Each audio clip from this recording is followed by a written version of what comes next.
Man, years. It's very much a fight that I'm going to entertain after this, but it all starts with October 15th. But Loma is a guy that is on my hit list for sure. No, I don't think that Tank gonna want to fight me or really nobody else. If you look at his record, he's fought pretty much nobody. You know, how old is he? 27? 27? Yeah, he's 27. Yeah, and you know, my resume is better than his, and I'm the undisputed champion. I don't feel like he really wants to fight anybody. Devin Haney has given up on the Gervonta Davis fight, and he's pretty spot on. I don't know if it's just Tank, but definitely Mayweather Promotions will not have Gervonta Davis in the ring with Devin Haney for a couple of reasons. The first reason is even though Devin Haney is an undefeated lightweight champion, he's not a draw. That means he's high risk, low reward. And stylistically, I know Tank can knock anybody out. If he lands that left, he can knock anybody out. But stylistically, Devin Haney is a tough out. And actually, in my opinion, Devin Haney, Shakur Stevenson, and Lomachenko, stylistically, is all wrong for Gervonta Davis. Out of those three, the closest to getting a fight with Gervonta Davis is Lomachenko, and that's because of his age. Once Lomachenko starts on slippage, that's when Mayweather will match him up with Gervonta Davis. Like I said earlier to all you Gervonta Davis fanboys, if Gervonta Davis lands on these guys, the fight is over. But on the flip side, these guys can easily outbox Gervonta Davis. The skills, the footwork, the command of distance.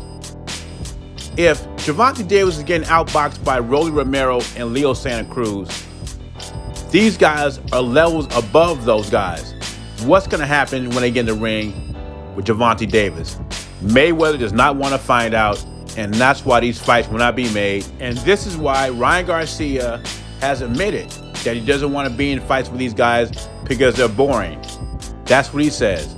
He wants exciting fights, and all of a sudden, he doesn't care about titles. And Mayweather's telling you, in his own words, he is not interested in a Devin Haney fight when he says Tank has a belt, meaning his WBA Chuck E. Cheese belt is enough. We don't need to go for undisputed. We're going to fight in-house. If they fight out-house, it will be Ryan Garcia. So Haney's doing the right thing. Move on, because I don't think this fight's going to happen. I didn't like, as a fan, I don't like the fact that Canelo is beating the drum saying he doesn't want to fight Mexican fighters. So who are the Mexican fighters? Zurdo, Benavides, Munguia.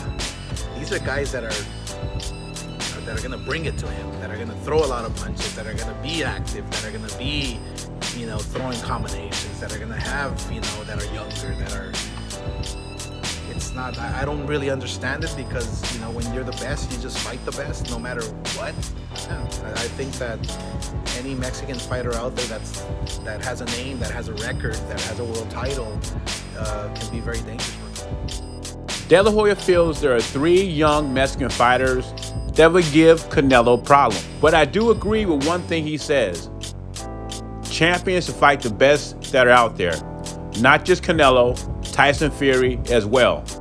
When you look at Jaime Munguia, he has improved with Eric Morales as his trainer. But I'd like to see Jaime Munguia fight a Triple G, Jamal Charlo. You can also throw a Janibek in there. Janibek at 162. There's some good fights to be made at 160. And he says these young champions throw 3-punch combinations. He also said Canelo's combination punching has been lacking in the last couple of fights, which is true. But I like to see these young guys throw 3-punch combinations against stiffer competition. I mean, it's easier to throw those combinations when nothing hard is coming back. Even though these guys are good young fighters, who have they fought? It always comes back to competition. Canelo's losses are to one of the all-time greats, Floyd Mayweather. Also, Bivol, who some people believe is the best light heavyweight in the division. Have they fought anybody in that caliber? Or better yet, the caliber of Danny Jacobs? Like De La Hoya said, I agree, the best to fight the best. And they are 3 good young fighters. But let's pick up the competition. No more cupcakes. Leave your thoughts in the comments below. JBZ, I'm gone.